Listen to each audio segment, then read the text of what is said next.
Last episode में हमने देखा था कि यू हाओ की टीम निंगटियान के टीम से जीत जाती है, जिसके बाद टीचर जो यू हाओ और वांग डोंग को परफेक्ट मार्शल सोल फ्यूजन के बारे में बताती हैं। जिसके बाद अगले दिन यू हाओ का अगला मैच स्टार्ट हो जाता है। इस पार्ट के स्टार्टिंग में हम देखते हैं कि सबसे पहले यू हाओ की टीम अपना इंट्रोडक्शन देती है, जिस पर उनकी अपोनेंट टीम के पहले दो लड़के बताते हैं कि उनमें से एक का नाम टियांग लोंग और दूसरे का नाम टियानबा है, और वहीं इनकी टीम का तीसरा मेंबर एक मोटू होता है। इधर वांग डोंग इस मोटू की हाइट और वेट को देख करके सोचती है तो किसी एडल्ट से कम नहीं है। इसके बाद अपोनेंट टीम से टियान लोंग और टियानबा दोनों ही अपने मार्शल सोल स्पाइडर को रिलीज करते हैं, पर जैसे ही इनकी टीम से मोटू अपनी 3 सोल रिंग्स के साथ में अपने मार्शल सोल एंशिएंट एलिफेंट को रिलीज करता है, यू हाओ की पूरी टीम हैरान हो जाती है। इधर मोटू अपनी first soul skill elephant body का इस्तेमाल कर देता है, जिसे देख करके वांग डोंग अपने मार्शल सोल को रिलीज करके फाइट करने के लिए तैयार हो जाता है। वहीं हम देखते हैं जैसे ही मोटू अपनी टीम के साथ अटैक करने के लिए आगे बढ़ता है, यू हाओ भी अपने first soul skill spirit detecting का इस्तेमाल करके वांग डोंग और जाओ जाओ को असिस्ट करने लगता है और वांग डोंग को बताता है कि मोटू जंप करने वाला है। यह सुन करके वांग डोंग सीधा मोटू से पूछता है आखिर में एक मोटा इंसान कितनी ऊंचाई तक जंप कर सकता है, लेकिन इस पर मोटू हल्के से मुस्कुराता है, जिसके बाद वह इन लोगों के ऊपर अटैक करने के लिए काफी ऊंचाई तक जंप कर देता है। वहीं वह अपनी first soul skill elephant body का इस्तेमाल करते हुए वांग डोंग को टारगेट करने लगता है, जिस पर वांग डोंग अपनी फ्लाइंग एबिलिटी का इस्तेमाल करके उसे डॉज करते हुए सोचता है आखिर में यह मोटू इतना ज्यादा फ्लेक्सिबल कैसे हो सकता है। इधर यू हाओ भी फाइट करते हुए जाओ जाओ और वांग डोंग से कहता है तुम दोनों को डिस्ट्रैक्ट होने की जरूरत नहीं है, क्योंकि हम लोग अपने प्लान के अकॉर्डिंग ही फाइट करेंगे। पर तभी हम देखते हैं कि टियान लोंग का एक अटैक यू हाओ को हिट करने ही वाला होता है, जिसे देख करके वांग डोंग तुरंत अपने फर्स्ट सोल स्किल का इस्तेमाल करता है और अपनी गोल्डन विंग्स का इस्तेमाल करके यू हाओ को बाल बाल बचा लेता है। वहीं ऐसा करने के बाद वांग डोंग अकेले ही टियान लोंग और टियानबा के ऊपर डोमिनेट करने लगता है, लेकिन वांग डोंग को उन दोनों के ऊपर फोकस देख करके मोटू पीछे से अटैक करने की सोचता है।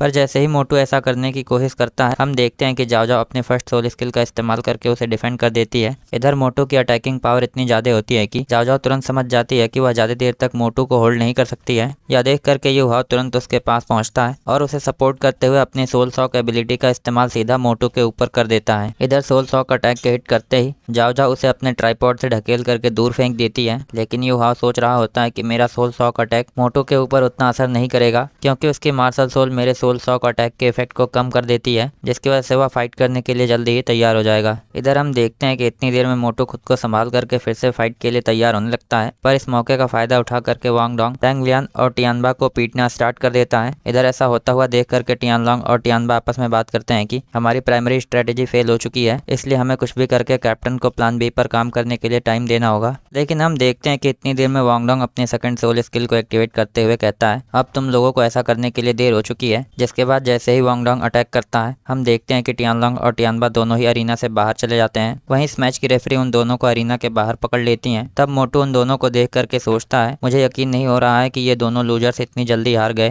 पर तभी उसका ध्यान वांग डोंग के ऊपर जाता है, जिस पर वह सोचता है कि इसके पास 1000 ईयर ओल्ड सोल रिंग है, इसलिए यह अपनी टीम में सबसे ज्यादा पावरफुल है। वहीं अगर मुझे जीतना है तो सबसे पहले इनकी टीम के 2 वीक अपोनेंट्स को बाहर करना होगा। इसके बाद जैसे ही मोटू अपने first soul skill elephant body का इस्तेमाल करते हुए अटैक करना स्टार्ट करता है, जाओ जाओ तुरंत अपने ट्राइपॉड का इस्तेमाल करके उसे रोकने की सोचती है, पर हम देखते हैं कि मोटू उल्टा उसके ट्राइपॉड्स को पकड़ करके उसी के ऊपर अटैक कर देता है। यह देख करके जाओ जाओ जल्दी से अपने अटैक को कैंसिल करती है, सीधा उसी के ऊपर अटैक करने के लिए तेजी से आगे बढ़ रहा था, लेकिन यू हाओ लास्ट मोमेंट पर टैंग क्लैन की घोस्ट स्टेप टेक्निक का इस्तेमाल करके जाओ जाओ को बचा लेता है। यह देख करके मोटू गुस्से में आकर के तुरंत अपनी सेकंड सोल स्किल ट्रंक का इस्तेमाल करता है और जाओ जाओ और यू हाओ को एक साथ नॉकआउट करने की सोचता है, पर हम देखते हैं कि यू हाओ जाओ जाओ को बचाने के लिए उसे वांग डोंग की तरफ फेंक देता है, लेकिन ऐसा करने की वजह से मोटू का अटैक सीधा यू हाओ को हिट कर जाता है। इधर सभी को ऐसा लगता है कि अब यू हाओ बुरी तरह से इंजर्ड हो गया होगा, लेकिन हम देखते हैं कि टीचर फानियो ने एकदम लास्ट मोमेंट पर आकर के यू हाओ को बचा लिया था। लेकिन प्रोफेसर फानियो के इंटरफेरेंस को देख करके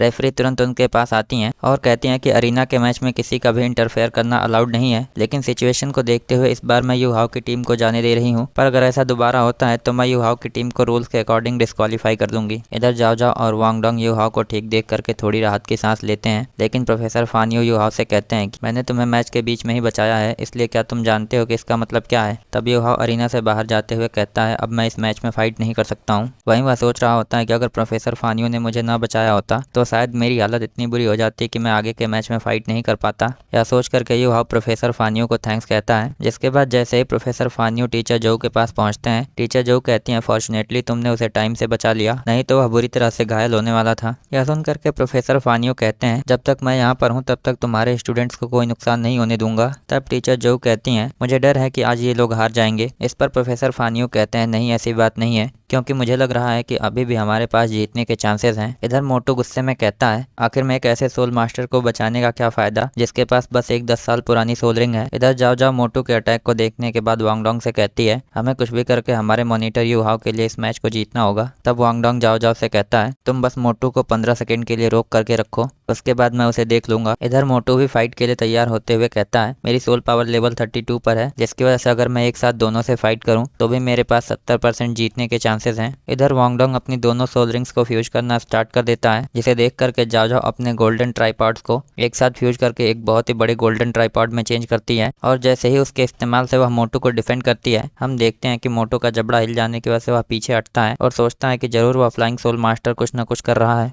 इसलिए मुझे कुछ भी करके सबसे पहले उसे रोकना होगा। इसके बाद जैसे ही मोटू जाओ जाओ को छोड़ करके वांगडोंग के पीछे जाने की कोशिश करता है, हम देखते हैं कि जाओ जाओ अपने ट्राइपॉड के इस्तेमाल से उसे पीछे नहीं जाने देती है और लगातार उसे आगे बढ़ने से रोकने लगती है। लेकिन तभी हम देखते हैं मोटू अचानक से अपनी स्पीड बढ़ा करके पीछे जाने की कोशिश करता है, जिसे जाओ जाओ तुरंत पीछे भाग करके उसे अपने गोल्डन ट्राइपॉड से रोक देती है। इधर यू हाओ समझ गया होता है कि वांगडोंग अपने फर्स्ट सोल स्किल और सेकंड सोल स्किल का एक साथ इस्तेमाल करने वाला है, लेकिन ऐसा करने की वजह से उसकी सोल पावर तेजी से कम हो रही है। इधर मोटू जाओ जाओ की वजह से परेशान हो गया होता है और गुस्से में अपनी third soul skill elephant fury का इस्तेमाल करते हुए सीधा जाओ जाओ की तरफ जाने की कोशिश करता है। और हम देखते हैं कि उसके थर्ड सोल स्किल के बावजूद भी जाओ जाओ अपने फुल कैपेसिटी के गोल्डन ट्राइपॉड से उसे 15 सेकंड तक रोकने की कोशिश करती है, लेकिन जाओ जाओ की फिजिकल एबिलिटी कमजोर होने की वजह से उसकी हालत खराब होने लगती है। इसी के साथ हमारा यह पार्ट यहीं पर एंड होता है। So I hope you guys like this video and subscribe my channel.